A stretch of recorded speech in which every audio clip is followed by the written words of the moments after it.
sanadka cusubna waxaa loo yaqaanaa Christmas Day. So Islam iyo Christmas horta isma qaataanba, wax shuqulna iskuma laha.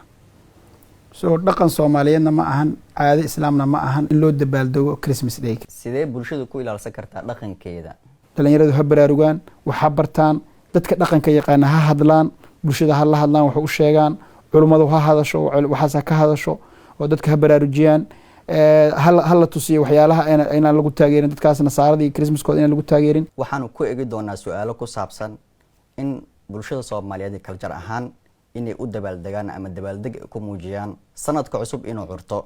haddaba su'aalo arrimahaas ku saabsan waxaan weydiin doonaa Ustaad Cabdiraxmaan oo kamid ah waayo arag ku takhasusay arrimaha dhaqanka. Ustaad Cabdiraxmaan kusoo dhawow, muxuu kaga dhigan yahay ka bulshada Soomaali ahaan inaan u dabaaldegno ama dabaaldeg ku muujino sanadka cusub ee dhalanaya? Bismillahirrahmanirrahim. Wa alaykum salaam. Ma santahay Ustaad Asal TV ma santahay ay teamka iyo dhamaantiin. runtii haddaan su-aashaada hor usii galo, horta haddii aan bulshada Soomaaliyeed aan fiirin, bulshada Soomaaliyeed waa dad Islaam ah 100%, waa dad dhaqan iyo caado iyo curfi leh.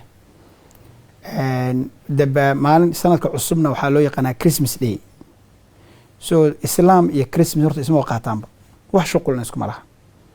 So dhaqan Soomaaliyeedna ma ahan, caado Islaamna ma ahan in loo dabaaldego Christmas Day. Christmaska waxaa u dabaaldego dadka oo Nasaarada iyo dadkaas u dabaaldegaan iyo dadka Islaamka aan ahayn.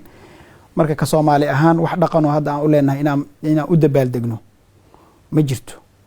taas marka waxaan isleeyahay hadda Soomaali ahaan iyo dhaqan ahaan iyo diin ahaan iyo dhaqan ahaanba wax hadda ay nooga dhigan tahay inaan sanad cusub u dabaaldegno dhinac kasta loo fiiriyo ma laha. ma jirtaa dhaqan ama wax ku saabsan oo noo ogolaanayo inaan u dabaaldegno sanadka cusub? ma diin ma jirto. horta markii diin ahaan loo fiiriyo, dhaqan ahaan marka loo fiiriyaba, inaga dad Islaam aan nahay. Islaamku wuxuu leeyahay ciidu leeyahay jirto. dadka Islaamka waxay leeyihiin maalinka usbuuc marka dhamaado wuxuu leeyahay ciiday leeyihiin oo maxaan ku dhahaay maalinka Jimcada ah, maalin yawm ciid iska nasanayaan. sanadkii waxaa ku jirta 2 ciidood oo Ciidul Adha iyo Ciidul Fitriga ah. marka ciidahaas shicaairta Islaamka si loo weyneeyo waxa bulshada Soomaaliyeed una fiican, inagana noo fiican oo saxna ah inaan maalmaha weyneyno. laakiin maalmahan kaleeta iyo inaan anagoo Soomaali ah aan Christmas u dabaaldegno, dhaqamada aan weyneyno, runtii waa waxaan fiicnayn oo lagana fiican yahay. aniguna bulshada ahaan waxaan isleeyahay dhalinyarada hadda cusub noo badan dhaqan soo guuro waay. dhaqankeena Soomaalida asalka ahaa iyo diinteena ku dhalanay iyo sidii loo soo barbaarayba kuma jirto. Cabdiraxmaan waa maasan tahay, maadaama uu sanadka cusub uu soo galay, sidoo uu falceli karaa qofka dhalinyarada ah, sidoo uu falceli karaa sanadka cusub, muxuuna ugu dhigan yahay inuu sameeyo, maxaa banaan oo caadi ah mubaax ah inuu qofka uu sameeyo?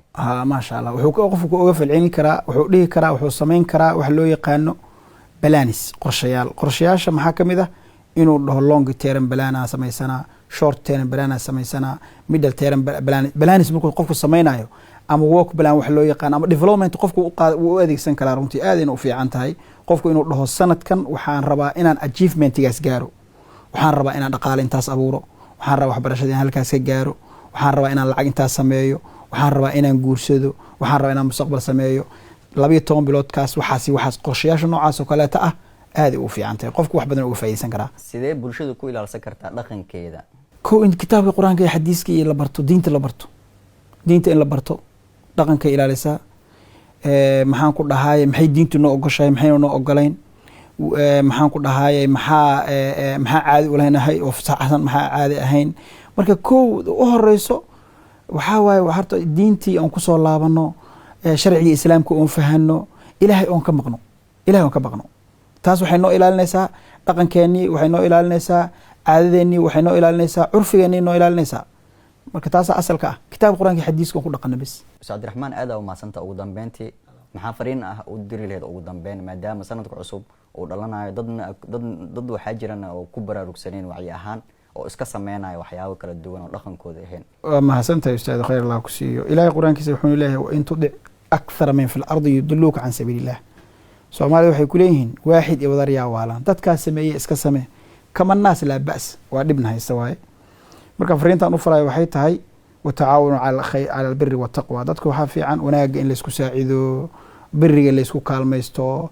laakiin dadka badan waxay sameeyaan iska sameeyna inaan horta lagu dayanin. dad badan Soomaalida nina iga sheekay Yurub ka imaado wuxuu ugu dhahay maalinta loo dabaaldegay ee dadka xunka dhaqan xuna jiro Yurub ka jiro dadka oo nimanka xunka loo isticmaalay ay leeyihiin. markaas waxa arnu nin wadaad ahaa oo daaci ah marka waxa arnu Soomaali calankooda wato oo iska dabaaldegay maalinka ma taqaanaan calanka wato ma taqaanaa ma aqaano yiri ma dadkaana iska soo raaco yiri waxay sameeyaan iska sameeyaan dad badan oo dhalinyaro oo saasa jirto runtii inay ka baraarugaan ay fiican tahay dad waaweyn jiro laftooda oo maxaan ku dhahay aan wixii garanay marka ani fariinteedu waxay tahay kooda hore dhalinyaradu ha baraarugaan waxa bartaan dadka dhaqanka yaqaan ha hadlaan bulshada ha la hadlaan wax u sheegaan culimadu ha hadasho waxaas ka hadasho oo dadka ha baraarujiyaan hal la tusiyo waxyaalaha inaan lagu taageerin dadkaas nasaaradii Christmaskooda inaan lagu taageerin intaas ayaan dheeli lahaa wana maasantahay Ustaad aad ma santahay tiknoolajiyada casriga ah ee Marwa Fertility Center waxay bedeshay nolosha kumanaan qoys xaruntu waxay adeegsanaysaa qalabkii ugu dambeeyay ee caafimaadka taranka waxay taageertaa lamaanayaasha iyadoo bixisa baaritaan daaweyn iyo daryeel joogto ah marka ay timaado caafimaadka taranka Marwa waa xulashada ugu muhiimsan waana garabkaaga safarka farxadda wixii faahfaahina fadlan nagala soo xiriir nambarada shashada kaaga muuqda